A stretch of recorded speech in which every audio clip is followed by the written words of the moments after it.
Chapter 16, Southern Sudan, 2009. After the excitement of seeing that first spray of water, the villagers went back to work. Several men gathered in front of Naya's house. They had tools with them, hoes and spades and scythes. Her father went out to meet them. The men walked together to a spot beyond the second big tree and began clearing the land. Naya watched them for a few moments. Her father saw her and waved. She put the plastic can down and ran over to him. "Papa, what are you doing?" "Clearing the land here, getting ready to build." "To build what?" Naya's father smiled. "Can't you guess?" Rochester, New York, 1996 to 2003. Selva had been in Rochester for nearly a month and still had not seen a single dirt road. Unlike southern Sudan, it seemed that here in America every road was paved. At times the cars whizzed by so fast he was amazed that anyone on foot could cross safely. His new father, Chris, told him that dirt roads did not exist out in the countryside, but there were none in Selva's new neighborhood. All the buildings had electricity. There were white people everywhere. Snow fell from the sky for hours at a time and then stayed on the ground for days. Sometimes it would start to melt during the day, but before it all disappeared, more snow would fall. Selva's new mother, Louise, told him it probably would be April, 3 more months, before the snow went away completely. The first several weeks of Selva's new life were so bewildering that he was grateful for his studies. His lessons, especially English, gave him something to concentrate on, a way to block out the confusion for an hour or two at a time. His new family helped too. All of them were kind to him, patiently explaining the millions of things he had to learn. It had taken 4 days for Selva to travel from the Ifo refugee camp to his new home in New York. There were times when he could hardly believe he was still on the same planet. Now that Selva was learning more than a few simple words, he found the English language quite confusing, like the letters O-U-G-H, rough, though, fought, through, bow, the same letters pronounced so many different ways, or how a word had to be changed depending on the sentence.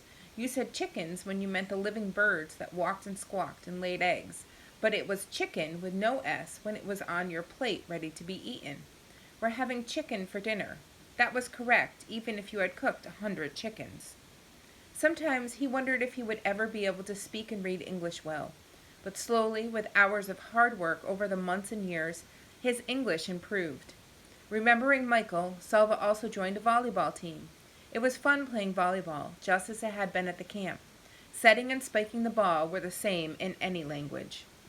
Selva had been in Rochester for more than 6 years now.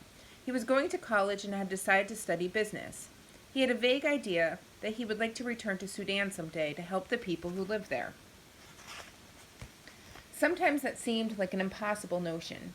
In his homeland there was so much war and destruction, poverty, disease, and starvation. So many problems that had not been solved by governments or rich people or big aid organizations. What could he possibly do to help? Selva thought about this question a lot, but no answer came to him. One evening, at the end of a long day of study, Selva sat down at the family computer and opened his email. He was surprised to see a message from a cousin of his, someone he barely knew. The cousin was working for a relief agency in Zimbabwe. Selva clicked open the message. His eyes read the words, but at first his brain could not comprehend them. United Nations Clinic. Your father. Stomach surgery. Selva read the words again and again. Then he jumped to his feet and ran through the house to find Chris and Louise. "My father!" he shouted. "They have found my father!" After several exchanges of emails, Selva learned that the cousin had not actually seen or spoken to his father. The clinic where his father was recovering was in a remote part of southern Sudan. There was no telephone or mail service, no way of communicating with the clinic staff. The staff kept lists of all patients they treated. These lists were submitted to the United Nations aid agencies. Selva's cousin worked for one of the agencies, and he had seen the name of Selva's father on the list. Selva immediately began planning to travel to Sudan, but with the war still raging, it was very difficult to make the arrangements.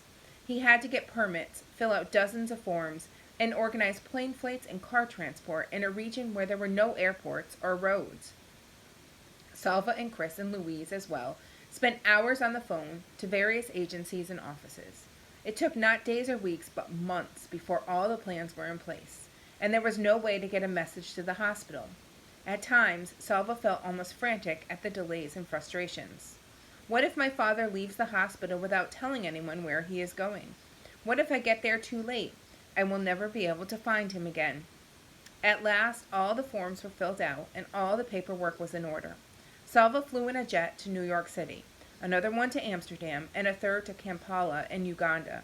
In Kampala, it took him 2 days to get through customs and immigration before he could board a smaller plane to go to Juba in southern Sudan. Then he rode in a jeep on dusty dirt roads into the bush. How familiar everything was, and yet how different. The unpaved roads, the scrubby bushes and trees, the huts roofed with sticks bound together. Everything was just as Salva remembered it, as if he had left only yesterday. At the same time, the memories of his life in Sudan were very distant. How could memories feel so close and so far away at the same time? After many hours of jolting and bumping along the roads in a jeep, after nearly a week of exhausting travel, Salva entered the shanty that served as a recovery room at the makeshift hospital. A white woman stood to greet him. "Hello," he said. "I am looking for a patient named Mawun Du Arik."